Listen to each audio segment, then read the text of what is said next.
Hello, everyone. So this is just gonna kind of be like to document the progress of this lock. I'm gonna do I thought I was gonna do still pictures of each stage, but then there's quite a bit to describe, and there's stuff that I've never done. I'm gonna try to take this key, which was supplied by Paul Springett, and I'm gonna try to key up this lock, which was supplied by Shua L. And I'm William Mansell, so I thought if this thing all works together, it'd be like a collaboration lock, and you could call it the Paul Schumann type of lock, kind of like Russwin.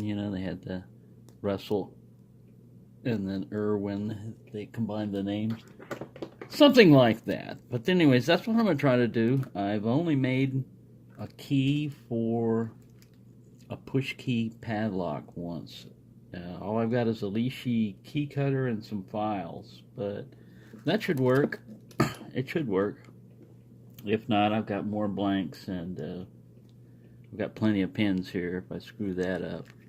I'm not going to go with anything real radical at first. I'm going to do the 5-pin setup, and then I can always just add a 6-key 6-pin and put the 6-pin blank in there, and key it up for that if I want to do that later. But I'm gonna start off small with the 5 pins, and we'll see how that goes.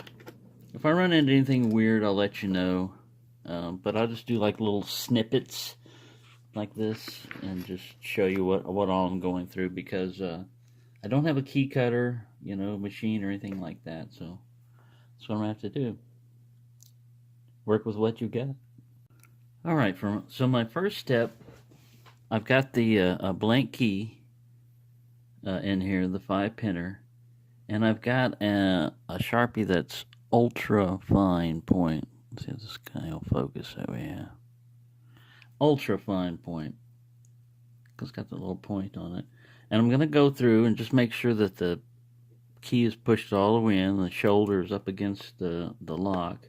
I'm going to go through and I'm going to mark the key as much as I can where each hole is, because I don't have depth and space keys and all that other stuff. So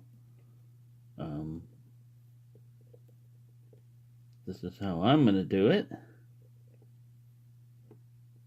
And I'm going to go ahead and just touch the last pin there, just to give me an idea just where all the space is. I'm just going back and forth and trying to make sure I get it real well. There we go.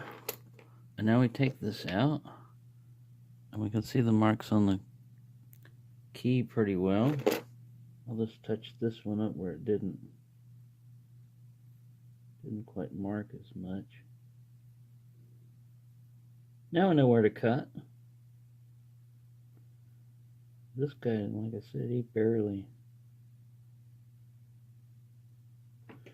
Let me put that one in there again and make sure, because I don't have much of a mark on. Oh, well, that's why. 1, 2, 3, 4, 5. Excuse me. So let me make sure this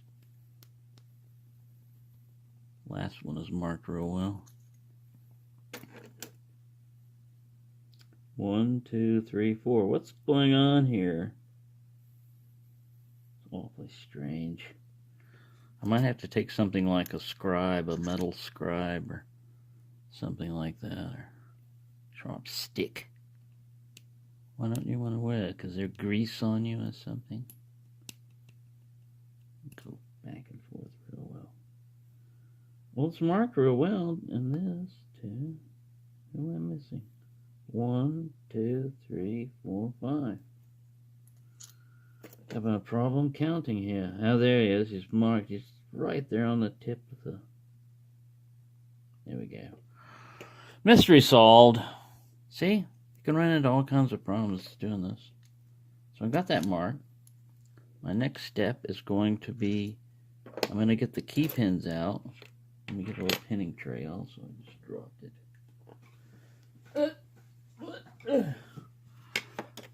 When we get the key pins out, I've got this little bag of all the rest of the parts in here. And I'm going to drop them in there and see how they look. And if they look alright, I might cut it to the original key pins.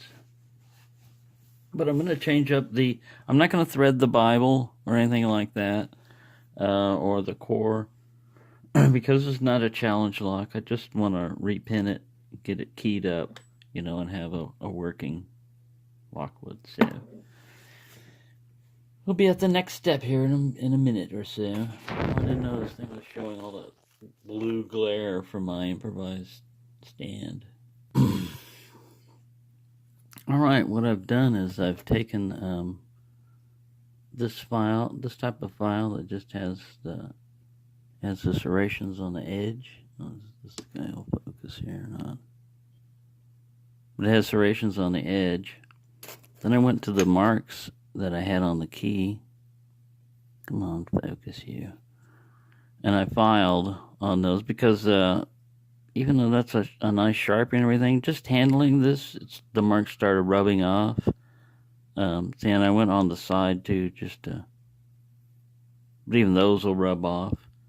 And then I checked it against the core, and just to make sure I'm lining everything up right.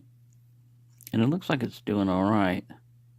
So now I can try the Lishi key cutter on it if I want, but this is kind of like making your first 0 cuts. So, anyways, so far so good. It's going to be a kind of a drawn out process, but I might just do it by hand file instead of a key cutter. Alright, and I'm back. Alright, so what I've been doing is I've been using this one file that it's serrated on both this side and on the edges. Now you can get a bunch of variations that are useful in filing down keys. Sometimes you want it with the serrations just on this side and not on this side, so that when you're making a cut, you're not also filing on the side if you've got that perfected. But I'm just using this one to do both, and it's a slow process, like I said. But this is my first pin, and I check it by feel, and it looks like it's all right, But then what I do is I take it and I stick the core in there, and I try to turn it. And if it sticks at all, it's still too high. So I just pull the the key back, and I let gravity eventually catch it and pull it out, and then file on the key some more. So that's my first cut. I may switch to the Lishi key cutter, like I said, because that's just one pin, and you can imagine doing that for every pin. And this is a high cut pin. I'm going, like I said, with the or I don't know if I've said that, but I'm going with the original key pins that were in the lock. But I'm switching the drivers to what you see there is some spools, and I'm keeping one standard driver in pin 1. So that's my progress so far. I've almost got one pin done. But it's alright. It's kind of like, it's going to be fun. I love restoring a lock, to working order where it has a key and everything, if you can. And this is going to be my first one where I actually have a key blank and everything for the lock. So we will continue. I plan to use the original key pins as kind of altered because in my haste to speed things up again, I used the Lishi, and I went too deep on the first pin, so I had to get another one out from Paul Springett's bag of goodies of Lockwood pins, and I found one that's slightly longer, and I've been taking what I do is I take the key pin out, the key blank out, I file it down a little bit more by hand with this file, and then I pull I leave the key pin in there that I'm going to use. I pull the plug out, I stick the pin in, and I try to go forward. If it hits, which it does, right now it's just starting to go under a little bit, so I know I need to just file a little bit more. But that's the progress that I've made on this one so far, and and what's happening with it. So finally on this one, I filed it down deep enough that this will go in, it'll turn.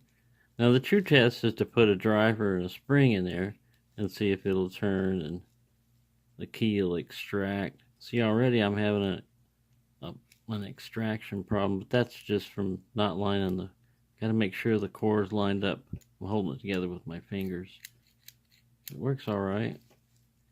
That's just one pin. This could be an all-day project. And not the best looking cut in the world, but it's working right now, or so I think.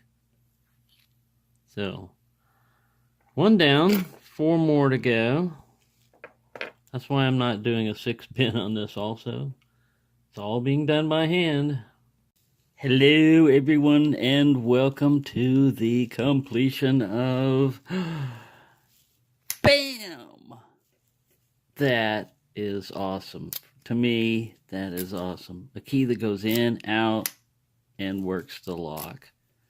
I want to thank Paul Springett for giving me the blanks, and those extra key pins came in handy because in an effort to try to speed up the process, I used the Lishi cutter on one of the cuts and it went too deep. So I had to get a taller key pin to fit in there. And that may not look like the best looking key in the world to you, but to me it is beautiful because it has turned this into a functioning lock. It now has a key, and like I said, it may not be the prettiest key in the world, but it works. The lock works fine, and now I have a key with this. This is the second key that I've made, only the first one with a real blank and everything. The first ever key that I made was, I took one of those free keys that they give you, you know, come try this key at the car dealership and you'll win a vehicle, or you may win a vehicle. And it has no bidding on it, you know, it's just a flat key, which is perfect for a push key lock, and it works this guy perfectly fine. That was my first key, and this one, man, I can see why you have key cutting machines, and they come in handy because it takes forever to hand file a key. But I have one. I have a functioning lock, and that just sounds so awesome doing that. So, thank you for watching this saga and adventure of my exploration into that. And the cat, well, now he's seen the raisins or these sultanas, and then is going to stare at me. That's what my other cat used to do. It's just something that would look at it and then look at me like, can I be more obvious what I want? Come on, man. Right, so thank you for watching my little adventure, and happy pinking, everyone.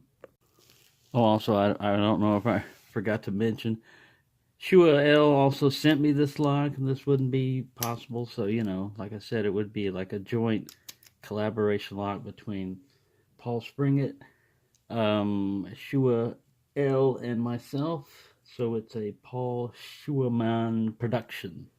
Thank you for watching.